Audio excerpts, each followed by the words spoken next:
These swim trunks were exactly as high as they were wide.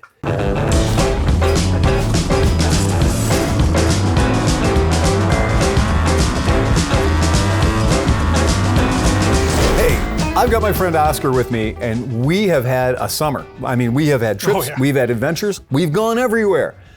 We've done a lot of stuff that we could do because we can't leave the country. Yeah. That's out of the question. We can't even go to Canada.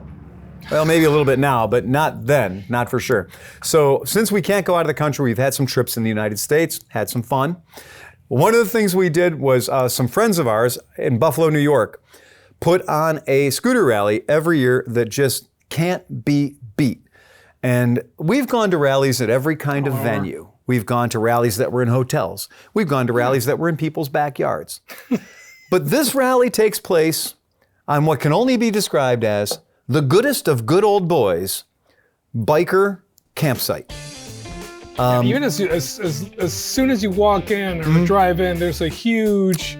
It's about a 26-foot long chopper. Pretty much. It's like a chopper at 500% scale, right?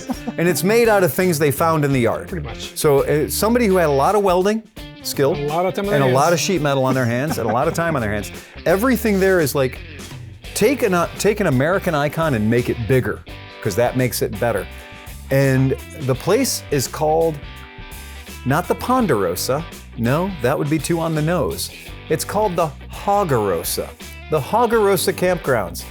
And what I did find out is they were running kind of a not endorsed Harley Davidson shop. So it's like you can't really go to buy a Harley Davidson there, but you can go to have your Harley Davidson worked on there, right? And so they were doing that for a long time, and then the camping thing's gotten bigger and bigger. And there are people who have their campers there 100% year round, and we are definitely visitors. Oh boy. Oh yeah. We are 100% visitors. And the fact that we do not participate in their religion, not even a little. Our community is extremely not that way. And but that's their religion, and we were guests in their house. And that being said, I'd like to thank them right now for not fucking us up for the ways we disrespected their house. Because we did. Oh yeah. We did not follow any of the rules of being a proper American. We didn't ride Harley Davidsons. No, we rode little Italian scooters. And boy, did we ever. We rode them, we crashed them, we burned them. It was fun. It was a good time had by all. There's some stuff being done to couches and stuff. Well, I guess we should, at this point, we should cop to the fact that the group that does this every year, they have a theme. Yes. And I don't know why, but it's very scatological. A lot of the themes have been pig or poo related in the past many years. I think it's because Leslie, the woman who organizes it, has got kind of a thing. For piggies. Yeah, for real, right. And had the Toot Nanny. The Toot Nanny, that's right. The Hoot Nanny was the Toot Nanny, exactly. So there's a theme to it, right? And so this year it was staying alive, thanks to COVID. And it was a 70s theme. So 70s theme, we love that. Everyone loves a great opportunity to dress up, and we are not exempt from that. I saw Oscar wearing an outfit truly majestic. Yeah. Jerry curls. Oh yeah, there's pictures, and they're going to be floating through. Like at this point, I'm sure there'll be a picture wandering through here of him and his Jerry curls. Oh yeah. I'm sure they'll. Golden chain. It was great. And I thought I had pretty much gotten out of it because I didn't bother dressing up. I thought me just being there was enough. You were in the bar. You were helping out. And I was working the bar. I was trying to do my thing of serving cocktails to the masses, and things were going great until somebody handed me a raffle bag that apparently I had won without knowing it. And inside of it was a collection of coffee mugs and different things, but there was a bottle of baby oil and a pair of swim trunks that I can only describe as 1976. Yeah. Have you ever seen swim trunks with a belt? These swim trunks were exactly as high as they were wide. There is very few positions I could get in where my balls or my dick wouldn't fall out of either side. They were the only swim trunks in my life I've ever worn that I would want to be wearing a Speedo underneath them, just for security reasons, just to keep me out of trouble. And they were beautiful, horizontal stripes to flatter the area. Very, very nicely done. And they had that feel of Grandma's couch in 1973, is I think the material they were made of. They were just missing the plastic on top of it. They literally just needed a plastic sheet around the top. For your protection? Yeah, exactly. Yeah, keep so it they looking can last fresh. for fucking ever. Oh, they were awful. It was great. So had a good time, but then they had gone and either purchased or garbage picked an entire 1975 living room suite. And With a coffee table and everything. And we were in a tent. Like we were in one of those, Proper tent with a bar in it and everything else. And they had managed to have the proper, ridiculously heavy wood cocktail tables, big ashtrays, glorious ashtrays. Yeah. And it was the craziest thing to be at a rally and the first time in a long time be able to sit in a giant, ridiculous tribute to velour that was this couch. Even the lamps in it, like the whole scene was proper. Everything 70s. was right, and the couch smelled like Chris Christopherson's nutsack. Like it was awesome. It was so good.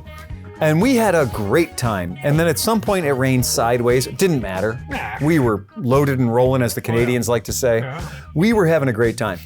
And it was brilliant. And then, like at perfect timing, Mother Nature decided, you've been awake too long. Yeah. You should go to sleep or go have sex. And nothing's better than when the rain is landing on your tent, or in my case, the roof of my van. So at 1 o'clock in the morning, it was like the rain came down and everybody was like, I've had enough of this fun. And everybody went off to bed and got a good proper night's 7 hours of sleep or something. First time ever at a rally, got real proper sleep. But then the next day, had a beautiful day, got to go ride around and go to Ellicottville and see the Aspen of the East. No, it's not the Aspen of the East, guys. Check with Travelocity will tell you it is a ski town in New York. It's close by that much. Yeah, I ski there in the wintertime. I love me some Holiday Valley. I would not go as far as to say it's the Aspen of the East. That's the realtors talking. But we always go there and we always have a great sandwich, a great meal that can't be beat at the Ellicottville Brewing Company. Took a big, beautiful ride. Your friend Sarah, I saw that she had a big bloody thing on her arm. What happened? I mean, how did she get all bloodied up? Did you throw her in the gravel? Not that time. No, okay, all right. She just started riding and, she's like trying to pop up wheelies and stuff. I don't know, crazy shenanigans. She saw us earlier. Yeah, she saw us screwing around earlier and I think she wanted a piece of that action. Yeah. She had that look of, when she showed up, she was just dirty enough. And she was bleeding from the... She was hiding it. She was like, she was bleeding from the arm and the leg. I told you to start your bike. She was laughing it off. It was a moped. Yeah, it's fine. It was fine. It's what it was taken there for. It was so she could have something to ride around. Exactly. We had a great goddamn time. But then what happened, and this is when I like to say, there's a point in every evening, right? We talked about this in previous Moto Stories episodes, where a certain time in the night is the great equalizer, and that's when the party takes a turn, and the people who are still awake for that turn, they're gonna see some shit. People who went to bed early, you're out of harm's way. Nothing to worry about. But at some point somebody had the idea to take this entire living room suite and en fuego, right? And just take all of it. Now, I wasn't done using it yet, but I got off the couch because I knew where the couch was headed. And the couch wasn't coming back. Oh. But we have a friend named Finley.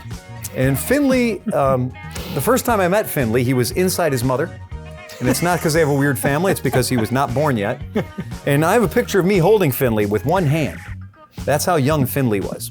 When your child's that small, you don't need to take him to motorcycle and scooter events yet. They don't really appreciate it, but it is kind of a great thing to be able to hold a baby in your hand and go like, haha, baby.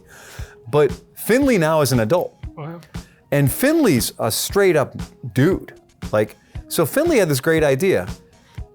Don't put the couch in the fire yet. No, I want you to soak the cushions in gasoline. Yeah. And he sat underneath And then he sat it. on the couch and they put the cushions on top of him, so he was invisible inside the couch. Oh yeah. And then they threw it in the fire. Yeah. He lasted way longer than anyone should have lasted. Why is the couch on fire? There's and video. The cushions are We'll put that in there too. But moving. The cushions were, but he was in there longer than I would have been in there.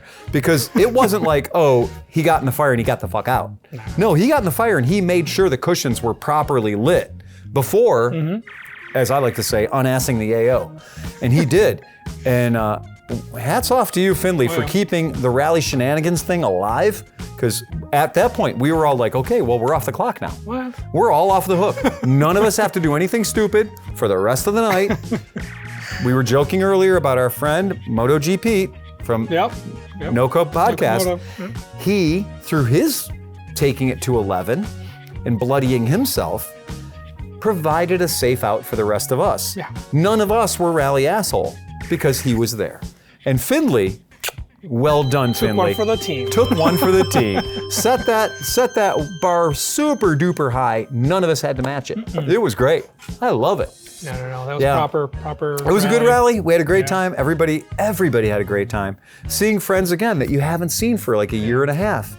The only people who were missing were the Canadians. Why? Because border was closed and they couldn't cross the border. So. Yeah, in some strange skullduggery, the border was open. They were accepting Americans into Canada, but we weren't accepting Canadians into America. Yeah. And if you know anything about those two parties involved, you know that it should have been the other way around. But it's unfair and sad that we couldn't have our Canadian friends with us because they were sorely missed. Yeah. We do have a couple of Canadians that have snuck into the United States or married into the United States. Carm, we're talking about you. And thank God you were there because you held your end up for the Canucks, all right? So, well done.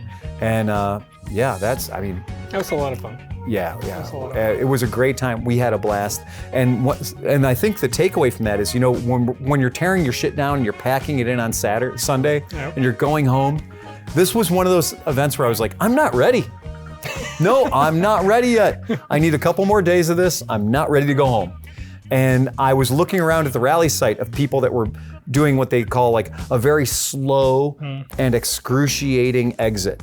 And that's what it was. It was a very, very slow elimination as we got ourselves out of the Hagarossa campgrounds. Yeah.